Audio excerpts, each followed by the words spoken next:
The morning they told Lawrence Whitfield his daughter would never wake up, he was standing in the parking garage of Vancouver General Hospital, still wearing the suit he'd had on for 36 hours straight.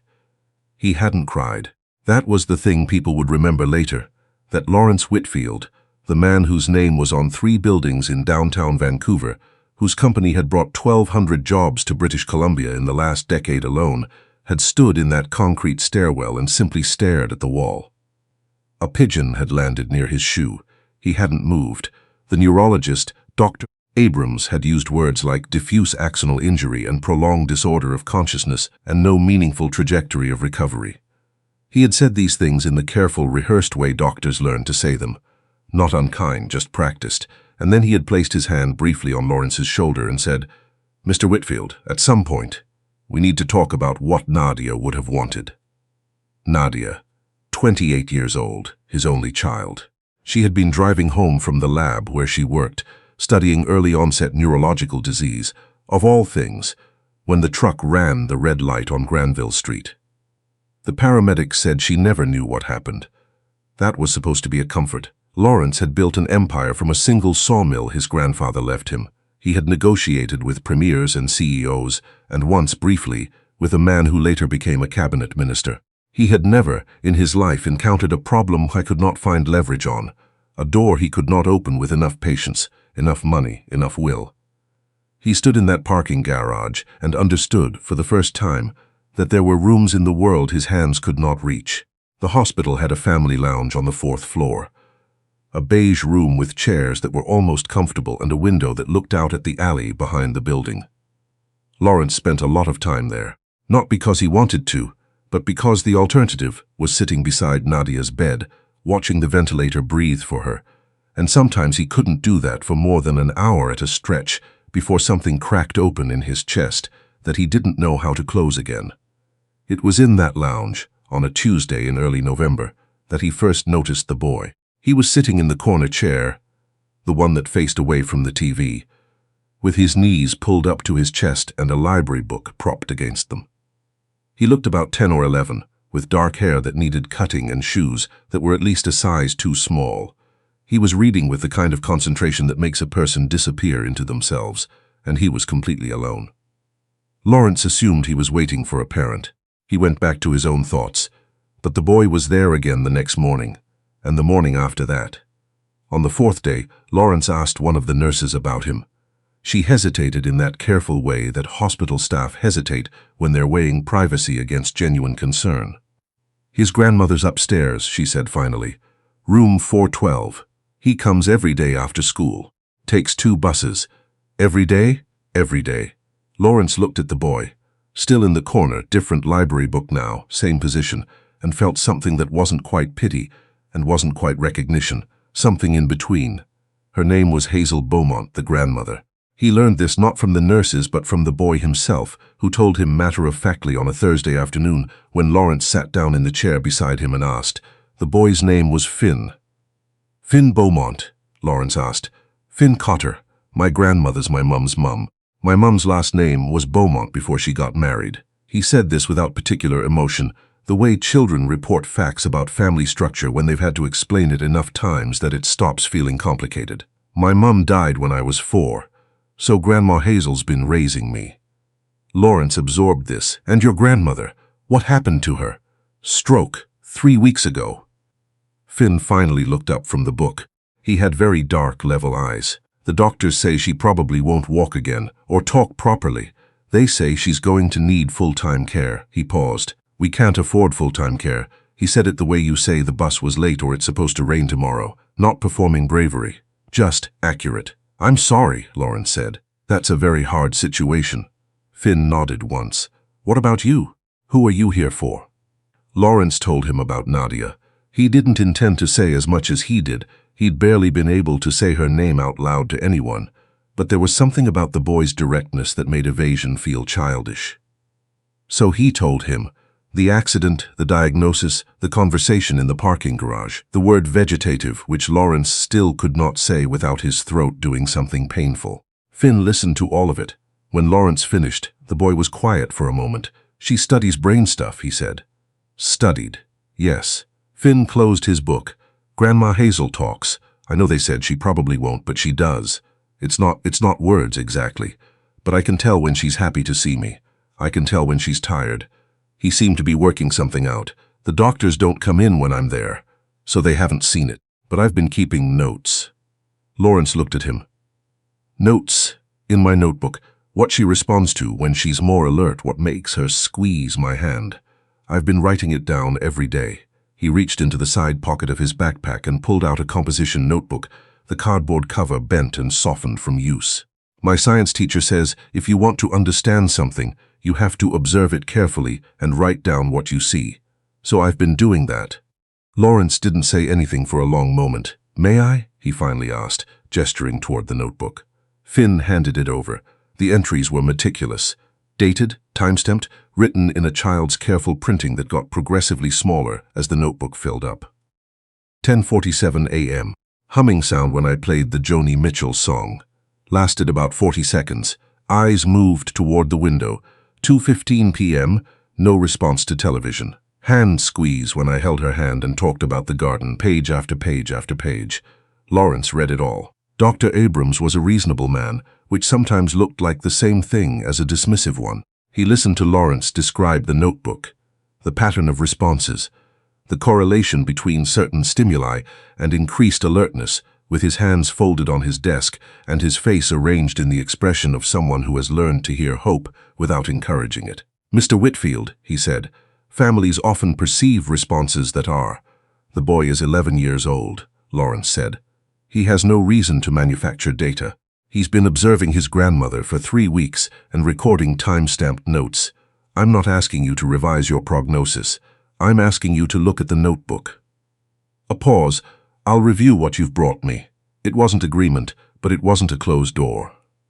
That night, Lawrence went back to the lounge and found Finn asleep in the corner chair, the composition notebook tucked under his arm. He had missed the last bus.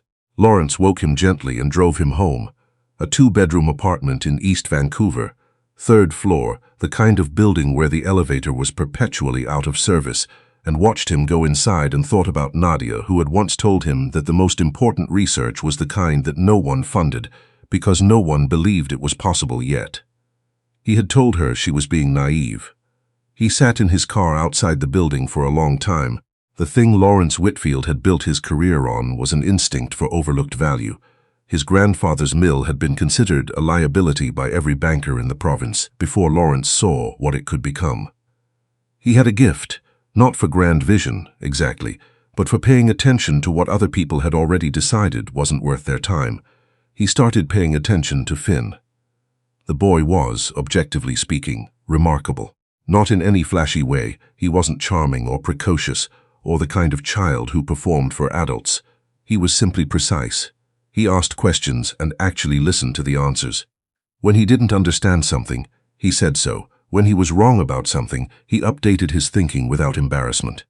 He had been doing research. There's this thing called sensory stimulation therapy. Finn told Lawrence one afternoon, spreading printouts across the lounge table, articles from medical journals, printed at the public library, some of them highlighted in yellow and green. It's been used with coma patients. It's not like magic or anything. It's just structured, specific input. Music the person loved. Familiar voices. Specific textures. Familiar smells. He paused. The studies are old, but some of them have pretty good results. Lawrence looked at the articles. They were real, peer-reviewed. Old, yes, from the 80s and 90s, largely, but not fringe, not invented. Where did you find these? The university library lets you in if you're there with a student. My science teacher is doing her master's. She took me. Finn looked slightly defensive, as if expecting to be told he'd done something wrong. I told her it was for a school project. Was that true? He thought about it. It's the most important project I have right now. Lawrence looked at him for a long moment. Then he picked up one of the articles and started reading. The neurologist who agreed to consult was not Dr. Abrams. She was a woman named Dr. Vasquez who worked primarily in neurorehabilitation and who had, according to her CV, done her fellowship at the Moss Rehabilitation Research Institute in Philadelphia. Lawrence had found her through 3 phone calls and a contact at the University of British Columbia. She cost more per hour than most people made in a week and Lawrence didn't think twice about the number. She arrived on a Wednesday morning and spent 40 minutes with Nadia. Then she came out to the corridor where Lawrence was waiting and stood looking at her notes. The imaging I've reviewed does show some preserved connectivity in areas typically associated with auditory processing, she said. That doesn't mean she can hear in any meaningful sense, but it means the pathways aren't entirely. She paused, choosing her word. Obliterated. What would you recommend? I'd recommend not making end-of-life decisions on this timeline. She looked at him directly. I'd recommend a structured stimulation protocol, familiar voices reading aloud. Consistent schedule, consistent stimuli, document responses carefully. Lawrence almost said, I know someone who's already been doing that. Instead, he said, how do we start? Finn came every day regardless. That hadn't changed. What changed was that now Lawrence brought him up to Nadia's floor, and they would sit on either side of her bed. Lawrence reading aloud from the novels she'd loved in university, Finn playing songs on a small Bluetooth speaker he'd borrowed from his science teacher. Old folk songs, mostly. Leonard Cohen, Joni Mitchell. A recording of rain on a tin roof that someone had told Finn sounded like the cabin where Hazel used to take Nadia's mother when they were young, which was how Lawrence found out that Finn had somehow learned this detail, somehow pieced together that Hazel and Nadia's mother had been neighbors 40 years ago in a small town on Vancouver Island. How did you know that? Lawrence asked.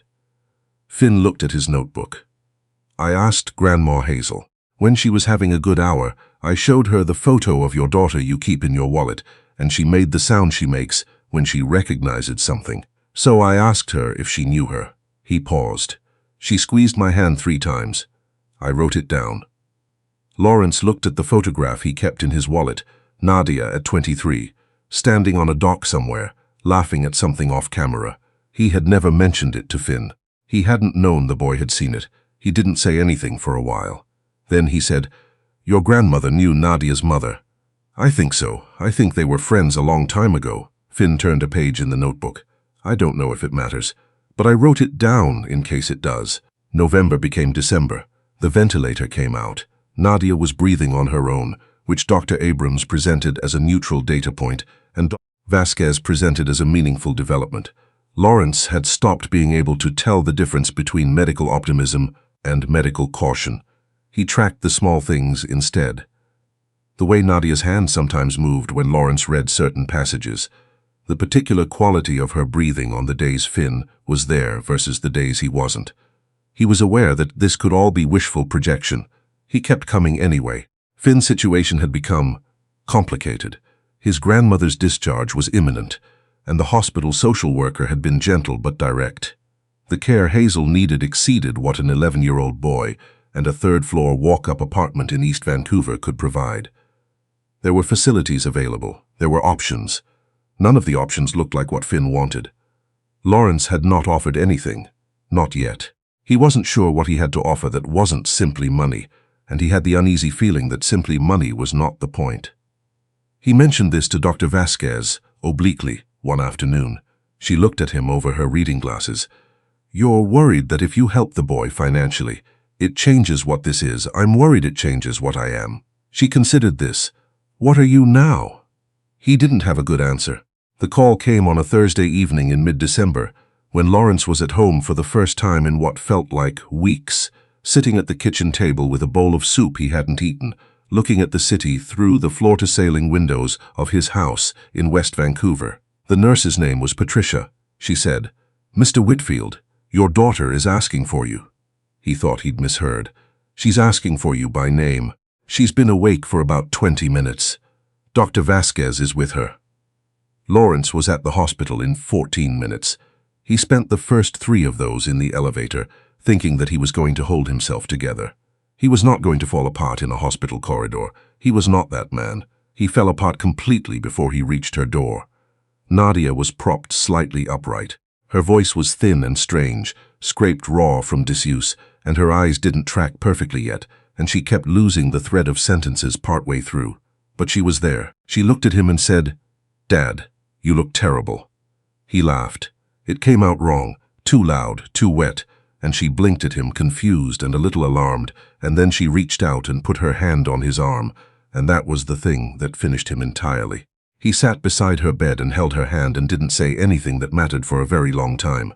Later, much later, after the doctors had come and gone, and the night nurses had quietly rearranged themselves around this new reality, Nadia asked about the music. "What music?" Lawrence said. "I kept hearing music, old songs. I couldn't." She frowned, working at it. "I couldn't figure out where I was, but I could hear the music. And someone reading. A man's voice, reading. That was me." She was quiet for a moment, and a child's voice. Sometimes. Talking. Lawrence thought of Finn, sitting on the other side of the bed, reading from his science textbook on days when Lawrence forgot to bring a novel, talking to Nadia in his matter-of-fact way about photosynthesis and the migratory patterns of Arctic terns and the history of Vancouver's harbor. Talking, Lawrence had thought, because Finn simply didn't see the point in silence. "That was a boy named Finn," Lawrence said. "He's been coming with me." "Who is he?" Lawrence paused. "He's someone I met here. His grandmother is a patient. She and your mother used to know each other, apparently. A long time ago." Nadia looked at him. Even diminished as she was, even working through the fog of weeks of unconsciousness, she had her mother's way of looking at him, like she could see slightly further into him than he was comfortable with. "You made a friend, Dad," she said. He wanted to say that wasn't the right word for it. He found he didn't. Hazel Beaumont did not go to a facility. Lawrence had wrestled with this for a long time, the how of it, the what it meant of it, and in the end, he had done it the only way he knew how, which was directly and without ceremony. He had called the building manager of a large, rambling house he owned in Kitsilano that had been a rental property for years, and he had arranged for Hazel and Finn to move into the main floor unit, which had wide doorways and no stairs, and a garden out back that could be seen from the kitchen window. He had arranged for a home care aide 3 mornings a week. He had arranged for Finn's school transfer to a school 4 blocks away with a science program his teacher had mentioned once in passing. He hadn't told Finn any of this directly. He'd told the social worker who told Finn. Finn showed up at the hospital the following Saturday morning with his composition notebook and a very careful expression. "You didn't have to do that," he said. "I know," Grandma Hazel cried. "I'm sorry." "Good crying," Finn clarified. He sat down in his usual chair. Then he opened the notebook and smoothed the page. "I've been thinking about Nadia's recovery. There's a study from 2019 about auditory processing in post-coma patients, and they found that familiar music can still—" "Finn," the boy looked up. "Thank you," Lawrence said, "for the notes, for the music." "For—" he stopped. Words had never been the tool he was best with. "For paying attention." Finn looked at him steadily. Then he looked back at the notebook. "That's just what you do," he said, "when something matters." Nadia came home in February on a Tuesday that had the particular quality of early Canadian spring, bright and cold and full of the sense that something was loosening somewhere, even if you couldn't see it yet. She walked with a cane and still lost words sometimes, mid-sentence, and had to wait for them to come back. The doctors said this would improve. Lawrence had learned to believe the doctors selectively, and he chose to believe this one. She met Finn in the front hallway, when Lawrence brought him over for the first time. He had come with a card from Hazel, handwritten, haltingly, in the handwriting of someone relearning what their hand could do. It said, "I remember your mother. She was kind. So is your father in his way. I am glad you are home." Nadia read it twice. She looked at Finn, who was standing in the hallway looking at Lawrence's grandfather's sawmill photographs if cataloging it. "Did you know?" Finn said. "That old-growth Douglas fir can live for over 1,000 years. The ones your grandfather would have been milling were probably 500 years old when they were cut." "I didn't know that," Nadia said. "Most people don't." He turned from the photograph. "I've been reading about it. Forestry has a pretty complicated history in BC." Nadia looked at her father. Lawrence gave a small shrug that meant, "Yes, he's always like this." She sat down on the hallway bench, because she still tired easily, and she said, "Tell me more." Finn sat down across from her and opened his notebook. Outside, the late winter light came through the tall windows and lay in long, pale strips across the floor, and somewhere in a house 4 blocks away, Hazel Beaumont was sitting by her kitchen window watching the garden, where the first crocuses were already pushing up through the cold ground, small and stubborn and impossible to stop.